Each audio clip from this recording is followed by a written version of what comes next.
In digital Marathi, जनतेच्या हक्काचं व्यासपीठ। अंबरनाथमधील महात्मा गांधी विद्यालयाने राखी पौर्णिमेच्या निमित्ताने एक राखी सैनिकांसाठी हा अनोखा उपक्रम सलग दुसऱ्यांदा राबवला आहे। देशाच्या सीमेवर तैनात असलेल्या सैनिकांना विद्यार्थ्यांनी स्वतःच्या हाताने तयार केलेल्या राख्या पाठवल्या आहेत। अंबरनाथमधील महात्मा गांधी विद्यालयाच्या माध्यमातून दरवर्षी सीमेवर देशाचं रक्षण करणाऱ्या सैनिकांसाठी राख्या पाठवल्या जातात। यासाठी जून महिन्यापासूनच राख्यांच्या निर्मितीसाठी लागणारं साहित्य आणून शिक्षकांच्या मार्गदर्शनाखाली 5वी ते 10वीच्या विद्यार्थ्यांनी सुमारे 5000 राख्या तयार केल्या।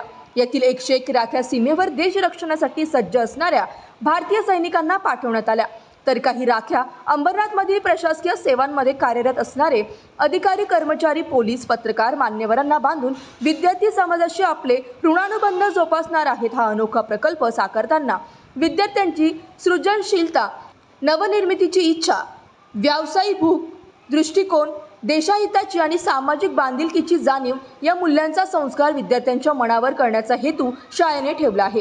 शाळेचे मुख्याध्यापक संतोष भनगे, पदाधिकारी सुरेश मोरे, राजेश रोहिदास यांच्या मार्गदर्शनाखाली या उपक्रमात जान्हवी जागरे, सारिका कानेकर, भरत आवारे, विनायक बारे, सुरेखा शिंदे, वैशाली नारखेडे, वैशाली जोशी यांच्यासह शाळेतील अनेक शिक्षकांचा सहभाग होता। 2 वर्षापासून आपण राखी उपक्रम करतो। यावर्षी विद्यार्थ्यांनी जवळपास 5,000 राख्या स्वतःच्या हाताने बनवल्यात आणि यातून मुलांच्या कलागुणांचा विकास झाला। पण त्याचबरोबर या राखी उपक्रमाला आपण एक सामाजिक अँगल किंवा सामाजिक भान जोडले। त्याच्यामध्ये एक राखी सैनिकांसाठी असा आपण उपक्रम केला आहे। त्याच्यामधून विद्यार्थिनींनी स्वतः सैनिकांना पत्र लिहून आणि राखी पाठवलेली आहे। अशा शेकडो राख्या आपल्या शाळेतून आपण सैनिकांसाठी पाठवल्या।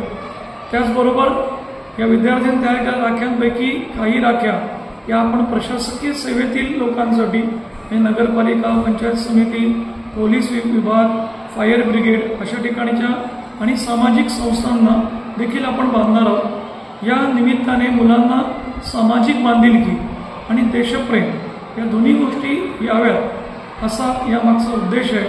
आणि मला आनंद आहे की आमच्या सर्व विद्यार्थ्यांनी आणि शिक्षकांनी यामध्ये खूप छान सहभागी घेऊन 2 महिने प्रयत्न करून हा उपक्रम या ठिकाणी केलेला आहे। त्यामुळे मी या ठिकाणी त्यांचं कौतुकही करतो आणि आनंद व्यक्त करतो।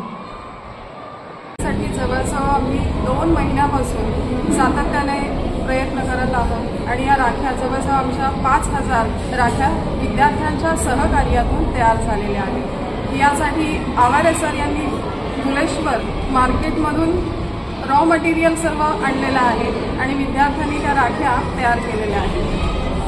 यासाठी मार्गदर्शन लाभलेलं आहे आवारे सर, कुमारी कानेरकर मॅडम आणि स्वतः मी जागरे मॅडम यांनी त्यांना मार्गदर्शन केलेलं आहे आणि उत्तम सुबक अशा राख्या त्यांनी तयार केल्या। राख्या तुम्ही सैनिकांचं इतर कोणाकोणाला हे करणार? यामधून काही राख्या आम्ही सैनिकांसाठी पाठवलेल्या आहेत आणि संदेश पत्र सुद्धा त्यामध्ये आहे। अशा इतर काही म्हणजे पोलीस यांना पण तुम्ही करणार ना? पोलीस पत्र यांना पण राख्या बनवणार तुम्ही? हां, ते पण सांगा। तसंच आम्ही आपल्या ज्या प्रशासकीय सेवा आहेत या सेवांमध्ये सुद्धा जाणार आहोत। विद्यार्थिनी तिथे रक्षाबंधनाचा कार्यक्रम साजरा करणार आहेत। नमस्कार, मी तेजस्विनी नाना पांढरे। आम्ही महात्मा गांधीच्या विद्यार्थिनी आमच्या महात्मा गांधी विद्यालयाने राखी प्रकल्प राबवला आहे। त्यातच एक राखी सैनिकांसाठी हा प्रकल्प सुद्धा गेल्या 2 वर्षांपासून आमची शाळा राबवत आहे। आम्हाला राखी बनवण्यासाठी सर्वप्रथम शाळेने सर्व साहित्य आणून दिले व शिक्षकांनी मार्गदर्शन केले। त्यामध्ये आमच्या शाळेचे मुख्याध्यापक श्री संतोषजी भनगे सर, तसेच उपमुख्याध्यापक श्री मोरे सर, आमच्या शाळेचे ज्येष्ठ शिक्षिका श्रीमती जागरे मॅडम, श्री आवारे सर व कुमारी कान्हरकर मॅडम यांनी आम्हाला राखी बनवण्यासाठी विशेष मार्गदर्शन केले। राखी बनवताना आम्हाला खूप आनंद होत होता, कारण आम्ही बनवलेल्या राख्या सैनिकांना सुद्धा पोहोचवल्या जाणार होत्या। कारण एक राखी सैनिकांसाठी हा उपक्रम सुद्धा राबवला जात होता। हा उपक्रम राबवण्यामागचा उद्देश म्हणजे आपण घरी मोठ्या उत्साहाने रक्षाबंधन साजरा करतो, पण राखीचे खरे मानकरी सीमेवर लढणारे सैनिक आहेत। ऊन, वारा, पाऊस याची कसलीच पर्वा न करता ते सीमेवर लढत असतात। म्हणून आम्ही त्यांच्यासाठी पोस्टाद्वारे पत्रासहित एक राखी पाठवत आहोत व त्यांच्यासोबत रक्षाबंधन दिन साजरा करण्याचा आनंद घेत आहोत। मला माझ्या शाळेचा फार अभिमान वाटतो, कारण माझी शाळा विद्यार्थ्यांच्या कलागुणांना वाव देण्यासाठी